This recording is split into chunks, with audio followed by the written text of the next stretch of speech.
रेहाना और रवि की शादी के वक्त रवि के पास कुछ नहीं था। रेहाना, तुमने मुझसे शादी करके एहसान किया है। मुझसे ज्यादा तो तुम कमाती हो। अरे तो क्या हुआ, एक दिन आएगा रवि कि तुम खूब पैसा कमाओगे। मुझे तुम पर पूरा विश्वास है। रवि और रेहाना खुद को स्टैंड करने के लिए पूरी मेहनत करते। रेहाना, मैं नौकरी नहीं करना चाहता हूँ। तो कोई बात नहीं, मैं नौकरी करके घर चलाती हूँ, तुम बिजनेस सेट करने की कोशिश करो। एक दिन रेहाना, तुम जानती हो, मैंने जो विज्ञापन बनाने वाली कंपनी खोली थी ना, उसे बड़ी ब्रांड का ऑफर आया है। अब हम लोगों के दिन ब्यारे न्यारे हो गए हैं। मैं जानती थी रवि कि एक दिन तुम सेटल हो जाओगे। रवि का काम अच्छा चल जाता है। एक दिन वो रेहाना से कहता है, रेहाना, अब हम लोगों का बच्चा भी हो गया है। बहुत छोटा है वो। उसका ख्याल कैसे रखेंगे हम? कैसे क्या, मैं गांव से माँ को लेकर आ जाती हूँ। नौकरी से हाफ डे ले लिया करूंगी। अभी तो वो छोटा है, स्कूल जाने तक मैं मैनेज कर लूंगी। देखो रेहाना, मैं अब अच्छा कमा रहा हूँ। तुमको नौकरी करके परेशान होने की कोई जरूरत नहीं है। अरे कैसी बात कर रहे हैं, मैं अपनी लगी लगाई नौकरी कैसे छोड़ दूं? और मैंने तो सुना है हम लोगों को कुछ ही महीनों में सरकारी नौकरी मिल जाएगी। सरकारी नौकरी में कितना कमा लोगी? उतने में तो मैं ड्राइवर रख लूंगा। रेहाना को रवि की बात का थोड़ा बुरा तो लगता है।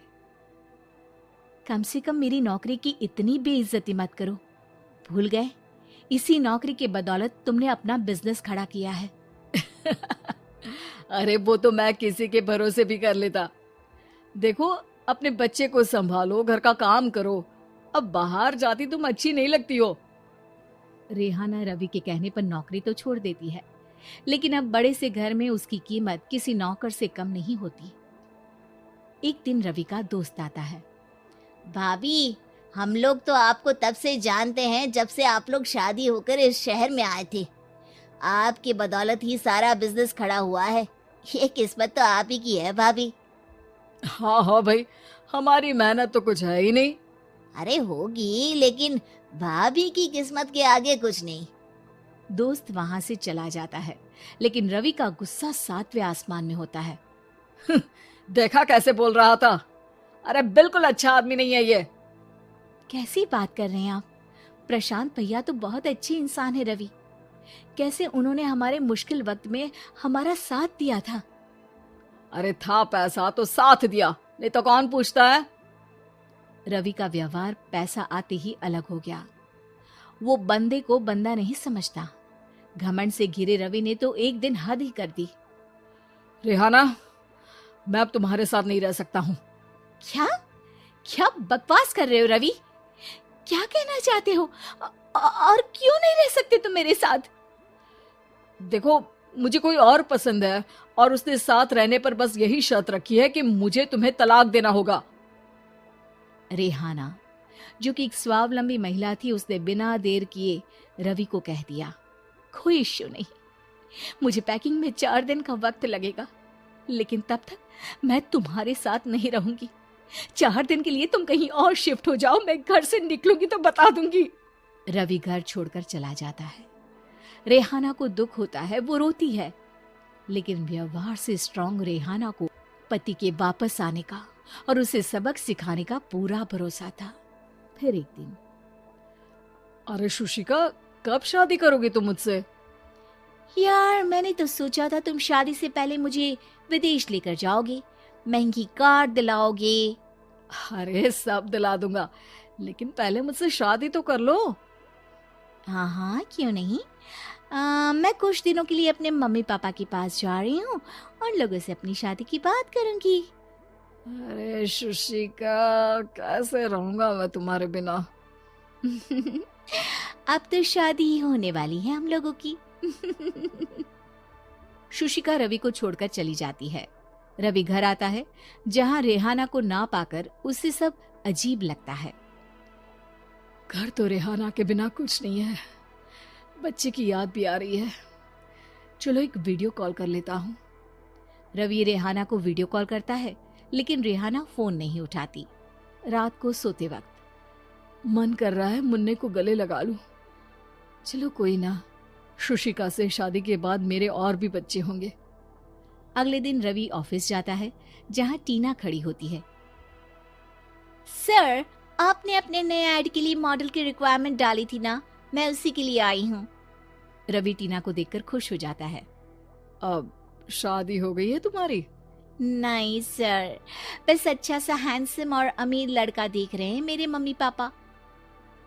रवि के दिमाग से तो टीना को देखकर शुशिका का ख्याल भी खत्म हो जाता है। अरे यार, ये लड़की मिल जाए कितनी सुंदर है। शुशिका तो इसके आगे कुछ नहीं है।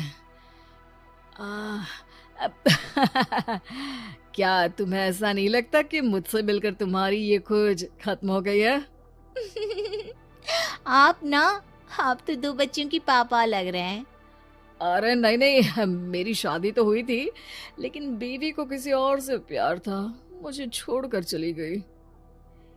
खैर, टीना की दोस्ती रवि से हो जाती है, लेकिन 1 महीने बाद शुशिका रवि के पास वापस आती है। मेरे मम्मी पापा तुमसे मिलना चाहते हैं, लेकिन उन लोगों को ये मत बताना कि तुम पहले से शादीशुदा हो, और हाँ, शादी से पहले अपनी सारी प्रॉपर्टी तुमको मेरे नाम करनी होगी। अरे पागल, अब मैं तुमसे शादी ही नहीं करना चाहता। भला ऐसी लालची औरत से कौन शादी करेगा? तभी वहां टीना आ जाती है। रवि, ये पागल सी औरत कौन है? देखो, तुमने ही कह दिया ना पागल, तो पागल ही है। पता नहीं कौन है, कह रही है शादी कर लो, लेकिन शादी से पहले अपनी सारी प्रॉपर्टी मेरे नाम कर दो। बोल तो सही रही है। वैसे तुम जानती हो, मेरी एक सहेली है, उसके पति ने उसे पैसा आते ही छोड़ दिया, जबकि उसको खड़ा करने वाली ही मेरी सहेली थी। और मुझे भी भरोसा नहीं है। अगर मैं भी तुमसे शादी करूंगी तो तभी जब तुम मेरे नाम अपनी सारी प्रॉपर्टी कर दोगे। अरे हाँ हाँ, क्यों नहीं, बिल्कुल कर दूंगा। रवि और टीना की शादी की तारीख तय हो जाती है। वो अपनी सारी प्रॉपर्टी के कागज लेकर शादी वाली जगह पर पहुंचता है, लेकिन वहां टीना आती नहीं। रवि टीना को मैसेज करता है। कहाँ हो? सॉरी, मैं तुमसे शादी नहीं कर सकती, मुझे तुमसे भी ज्यादा पैसे वाला मिल गया। रवि को गुस्सा आ जाता है। वो गुस्से से सारा डेकोरेशन तोड़ रहा होता है कि वहां रेहाना आ जाती है। सर, क्या हो गया?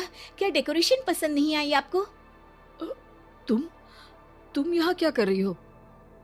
मैं यहाँ की डेकोरेटर हूँ। क्या आपको पसंद नहीं आई यहाँ की सजावट? रवि दौड़कर रेहाना के गले लग जाता है। मुझे माफ कर दो रेहाना। रवि रेहाना के गले लग जाता है और रेहाना टीना को थैंक्स का मैसेज करती है।